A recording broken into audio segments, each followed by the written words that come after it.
Guys, welcome back to the channel. I posted a couple of shorts last night, but it's been about a month since I posted. I was at a music festival when I posted, so I will be reading to you Harry Potter and the Philosopher's Stone. And if you want me to read the second one once I finish the first one, like all of these, or subscribe to the channel. Remember, you want that I Survived book.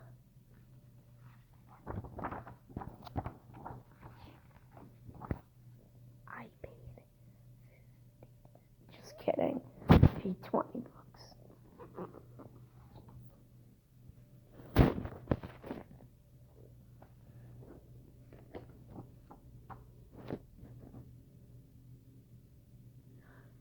For Jessica, who loves stories, for Anne, who loved them too, and for Dee, who heard this one first, J.K. Rowling. For Lewis, I went and in search for strawberries, and I found an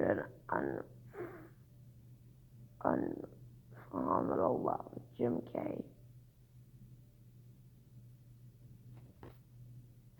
Louise.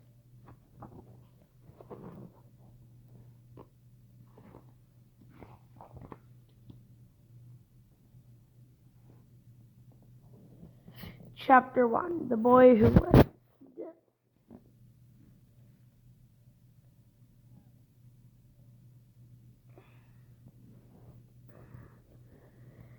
Mr. and Mrs. Dursley of number 4 Privet Drive were proud to say that they were perfectly normal. Thank you very much. They were the last people you'd expect to be involved in anything strange or mysterious, because they just didn't hold with such nonsense. Mr. Dursley, the director of a firm called Grunnings, which made drills. He was big and beefy, with hardly any neck, although he did have a very large mustache. Mrs. Dursley, he was thin and blond and had nearly twice the usual amount of neck, which came in very useful. She spent so much of her time craning over the garden fences, spying on the neighbors. The Dursleys had a small son called Dudley.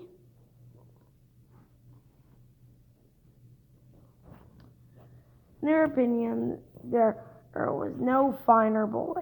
In their opinion, there was no finer boy anywhere. The Dursleys had everything they wanted, but also had their secrets. They also had their secret. Guys, this is supposed to be like an audiobook, so I'll only bring the phone back when the pictures happen, because it's just pretty hard to read while you're holding a phone. In their opinion, there was no finer boy everywhere. The Dursleys had everything they wanted, but they also had a secret, and their greatest fear was somebody who would discover it. If they didn't think they could bear if anybody found out found out about the Potters. Mrs. Potter was Mrs. Dursley's sister, but they hadn't met for several years. In fact, Mrs. Dursley pretended she didn't have a sister. Niece, her sister, and her good-for-nothing husband were as undursley-ish as possible, or to be was possible to be. The Dursleys shuddered to think the Potters' neighbors, they'd say. The Potters arrived in the streets and the Dursleys knew that the Potters had a small son too, but they never had seen him.